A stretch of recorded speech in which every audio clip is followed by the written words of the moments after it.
So students numerical के ऊपर focus करते हैं, सेम टाइप का न्यूमेरिकल है, type 3 numerical. Okay, a body of weight 600 newton is resting on a rough incline plane at an angle 40 degree. If the coefficient of friction is 0.58, what is the force required to prevent the body from falling down the plane.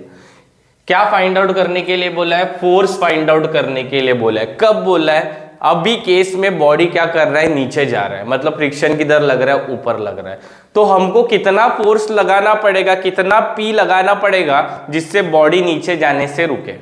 Okay, so first of all मैं given diagram बना रहा हूं, उसके ऊपर ध्यान दो। Right, एक plane है जो कि इंक्लाइंड है अल्फा के साथ कितना डिग्री? 40 डिग्री। एक ब्लॉक है, ओके, ब्लॉक है, राइट, इसके ऊपर हम पी फोर्स ऊपर लगा रहे हैं। राइट, बॉडी का मोशन कहां पे है? Motion is in downward direction, नीचे गिर रहा है स्लोप से। तो बट ऑब्वियसली फ्रिक्शन कहां पे लगेगा? ऊपर लगेगा, मतलब अप द प्लेन लगेगा, which is equal to mu into R के बराबर लगेगा। Is that clear? अब ये बॉडी का कुछ वेट होगा, जब W जो कि वर्टिकली डाउनवर्ड होगा, वो दो कंपोनेंट में स्प्लिट होगा। एक होगा कौन सा? W cos ऑफ अल्फा, और दूसरा होगा along the plane that is equal to W sin of alpha. Is that clear? Simple है। ये W cos अल्फा को बैलेंस करने के लिए एक नॉर्मल रिएक्शन होगा जिसका वैल्यू R होगा। ठीक है, सो कितने कंपोनेंट्स हो गए? P, जो कि हम लोग को फाइंड आउट करने का है, नीचे जा रहे हैं, बॉडी को कितना फोर्स लगाना पड़ेगा जबकि बॉडी ऊपर डायरेक्शन में फ्लो स्टार्ट होगा जाने के लिए। फ्रिक्शनल फोर्स है, normal reaction R, W cos alpha, W sin of alpha. Similar, simple है। अभी मैं सिंपली क्या करूंगा student? Sum of vertical forces will be equal to 0। Okay, vertical में R जो है स्टूडेंट ऊपर जा रहा है, W cos ऑफ अल्फा क्या कर रहा है? नीचे आ रहा है। R जो है ऊपर जा रहा है, माइनस W cos अल्फा जो है वो नीचे आ रहा है, will be equal to 0। Okay, will be equal to 0। अभी R इज इक्वल टू क्या आ जाएगा student? W cos of alpha आ जाए। R क्या आ जाएगा? W cos of alpha. So therefore student R की जो वैल्यू होगी वो कितनी होगी? W वेट कितना दिया है स्टूडेंट? 600 न्यूटन का दिया है। W कितना दिया है? 600 न्यूटन का दिया है। म्यू कितना दिया है स्टूडेंट? 0.58 का दिया है। म्यू कितना दिया है? 0.58 का दिया। अल्फा कितना दिया है स्टूडेंट्स? 40 डिग्री दिया है। राइट, सो आर जो है वो कितना आएगा student? 600 cos of 40 degree. So students therefore R is equal to 600 cos of 40 degree जो है that will be equal to 600 cos of 40 degree, that comes to around 459.63 newton. ये मेरा कौन सी वैल्यू आई student?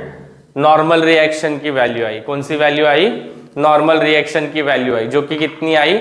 R is equal to 459.63 Newton आ गई। Right, R एक बार मिल गया स्टूडेंट, सो हम लोग यहाँ से फ्रिक्शनल फोर्स इजीली कैलकुलेट कर सकते हैं। F इज इक्वल टू क्या होता है? म्यू इंटू आर होता है। Right, therefore F is equal to क्या आ जाएगा? म्यू की वैल्यू 0.58 दिया है, R की वैल्यू कितनी है? 459.63। So 0.58 multiply by 459.63 that comes to student मेरा value 266.58।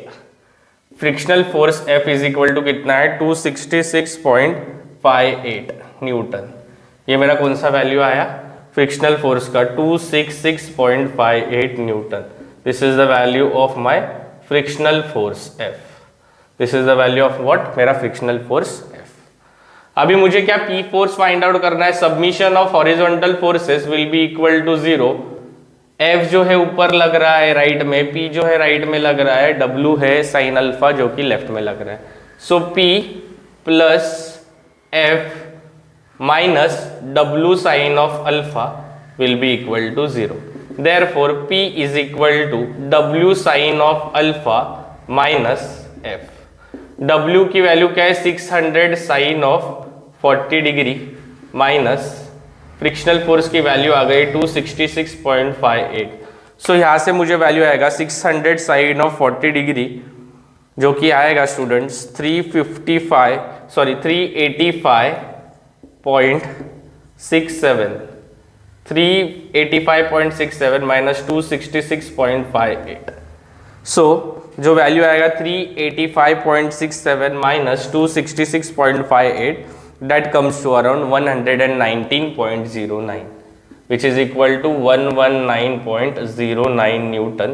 This is the value of what? P, that is equal to force.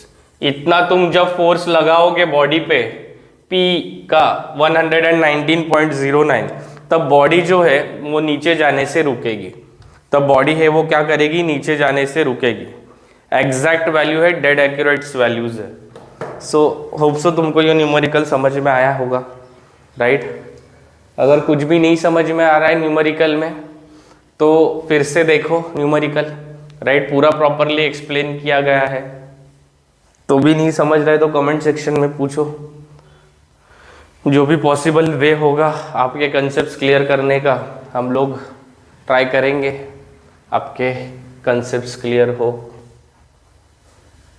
समझ गया क्या? Please take a note of it.